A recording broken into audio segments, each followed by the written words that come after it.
북한의 러시아 파병으로 김정은의 지지 기반인 친중 경제 세력들이 반발하면서 정권의 위기가 초래되고 있으며, 이를 계기로 북한의 급변 사태가 올 가능성이 높다고 정통한 대미 소식통이 밝혀 주목됩니다.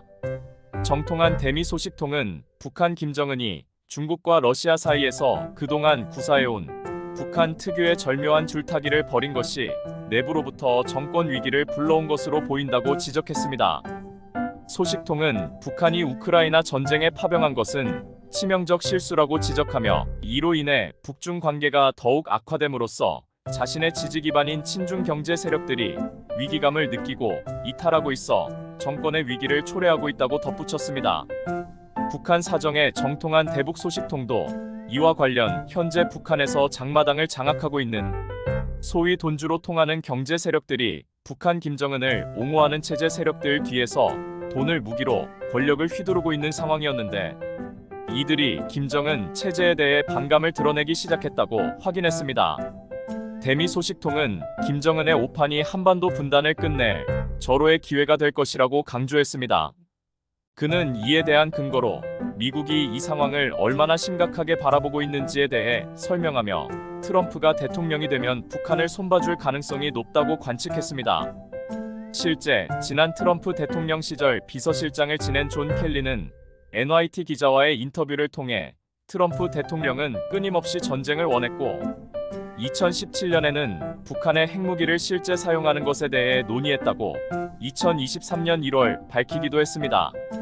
미 국가정보국 산하 국가정보위원회 북한 담당 정보 분석관을 지낸 시드니 사일러 미국 전략국제문제연구소 선임 고문은 이와 관련해 북한이 핵보유국인 러시아와 협조하고 중국이 대만과 아시아의 다른 핫스팟에서 현상 유지를 위해 무력을 사용할지 지켜보는 상황에서 북한이 2025년 한국을 상대로 핵을 사용하는 시나리오는 상상을 초월하는 것이 아니다며, 지금 당장 대비책을 세워야 한다고 CSIS 기고문을 통해 21일 밝히기도 했습니다.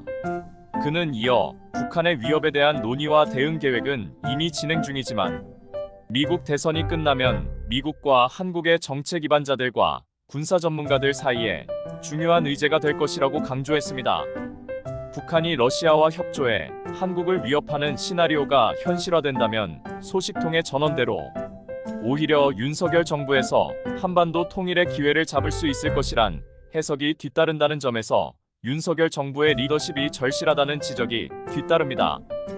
윤석열 대통령은 이런 국제 정세를 의식한 듯 나토 수장인 마르크 류터와의 21일 통화에서 러시아와 북한의 군사 밀착은 세계 평화를 위협하므로 이를 좌시하지 않을 것이라며, 러북 군사 협력의 진전에 따른 단계적 조치를 적극 취해 나갈 것이라고 밝혔습니다.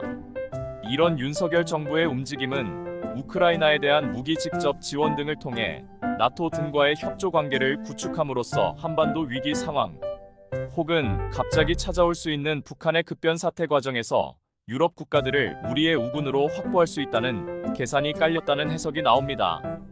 나토가 우크라이나의 북한 군인 파병설에 신중했던 스탠스에서 벗어나는 모습도 대선을 앞두고 북한 파병설에 미온적인 미국과 함께 나토의 적극 대응을 시사했다는 분석이 나옵니다.